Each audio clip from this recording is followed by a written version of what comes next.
নামটা লিখতে হবে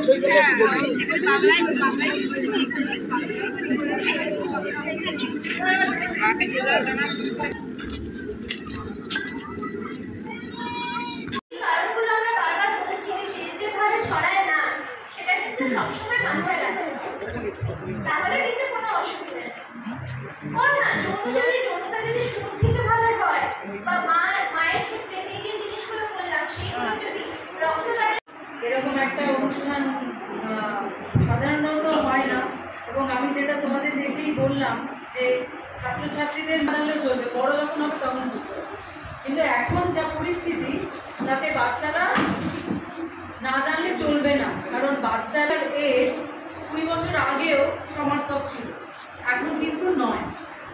HIV ভাইরাসটার নাম, আর HIV যখন ফুলে ফেঁপে ওঠে এবং পেশেন্ট ভীষণভাবে অসুস্থ হয়ে আমাদের কাছে আসে, সাংঘাতিকভাবে তার ওজন কমে গেছে, তোমরা নিশ্চয়ই কোথাও না কোথাও ছবি দেখেছো, সেই ফর্ম অফ ডিজিজটা হচ্ছে এইডস। তাই এখন HIV ইনফেকশন আর এইডস সমার্থক নয়। যে পেশেন্ট আমার কাছে HIV ইনফেকশনের প্রথম স্তরে আসে, সে এর যদি পৌঁছই না, তার আগেই আমরা তাদেরকে চেক করে ভালো করে চিকিৎসা করে একদম সুস্থ স্বাভাবিকভাবে আর আমাদের সমাজের সমস্ত কাজে লাগতে পারে, সমস্তভাবে স্বাভাবিকভাবে আমাদের সঙ্গে জীবনযাপন করতে পারে। গিয়ে জানার পরিধিটা কতটুকু জানা তোমাদের জন্যে বাইটা, আমার মতে পুরোটা। তোমরা লাইফ সায়েন্স পড়েছো, তোমরা বায়োলজি পড়েছো, কেউ আছে যে ডাক্তার হতে চায়? ডাক্তার হওয়ার যে সেলগুলো আছে, HIV ভাইরাস প্রথমেই আমাদের শরীরে কোষ সেলগুলো শ্বেত রক্তকণিকা তার মধ্যে গিয়ে বাসা বাঁধে এবং আস্তে আস্তে আস্তে আস্তে ভেতরে যখন ভাইরাসগুলো বাড়তে থাকে, রেপ্লিকেট করতে থাকে, তখন সেই শ্বেত কণিকাগুলো ফেটে বেরিয়ে আসে। তো সঙ্গে সঙ্গে শ্বেত কণিকা ধ্বংস হতে থাকে। সবাই জানো আমাদের শরীরে যদি শ্বেত কণিকা না থাকে তাহলে যে কোনো অসুখ আমাদের চট করে হয়ে যাবে। তাই জন্য HIV হলে যে প্রধান অসুখটা আমরা সবসময় চিন্তা করি সেটা হচ্ছে টিবি অসুখটা আমাদের ভারতবর্ষের মতো দেশে ভীষণ একটা কমন অসুখ।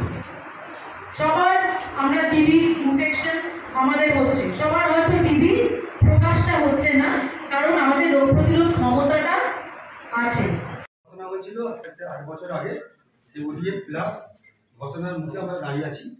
এই ODA প্লাসটা যেটা আমাদের শুভবাদ সরকারবাবু বলছিলেন যে বক্তব্যের সময় কোভিড একটা শিক্ষা আমাদের, কোভিড কিন্তু একটা মারাত্মক শিক্ষা আমাদের দিয়ে গেছে যে পরিষ্কার দাদা আজকে প্রোগ্রামটা কি? আজকের প্রোগ্রামটা ছিল মূলত HIV এবং এইডস অ্যাওয়ারনেস ক্যাম্প, যেখানে আমরা আমাদের sonic Gujarat young dramatic club বিভিন্ন কর্মের সঙ্গে তো আমরা যুক্ত থাকি।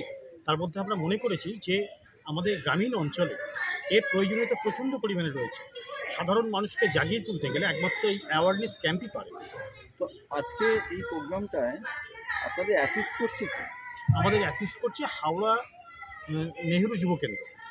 ছওয়ানি গুজরাট গ্রামে কত মানুষ বাইরে কাজ করেন?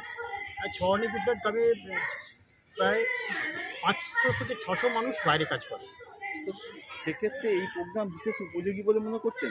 অবশ্যই প্রচণ্ড পরিমাণে উপযোগী, কারণ তাদের পরিবারের প্রত্যেকটা সদস্য এখানে বেশিরভাগ উপস্থিত ছিলেন, যারা গিয়ে কিন্তু তাদের কারো মিসেস এসেছে, কারো হয়তো ছেলে এসেছে, তারা কিন্তু বাড়িতে গিয়ে এইগুলো তাদেরকে সতর্ক করতে পারবে। তার জন্যই আমরা মনে করি যে এটা প্রয়োজনীয়তা আছে। আরেকটা কথা খুব গুরুত্বপূর্ণ, অনেক টিনেজার ছিল, কি বলবেন এইটাকে? হ্যাঁ অবশ্যই, কারণ এরাই তো আগামী দিনের ভবিষ্যৎ, এবং এরাই তো এই প্রজন্মই তো একটা সমাজ ব্যবস্থাকে নতুন করে গড়ে তুলতে সাহায্য করবে। তাই এরাই যদি অ্যাওয়ারনেস হয় এবং ন্যাচারালি মানুষকে কিন্তু এরাই কিন্তু আস্তে আস্তে সমাজের বুকে বার্তাটা ছড়িয়ে দিতে পারবে কী করে আমরা একটা সুস্থ সমাজ গড়ে তুলতে পারি, বিশেষত HIV মতো মারণ রোগ থেকে বাঁচতে পারি। আপনার নাম? আমার নাম সুপ্রভাত সরকার।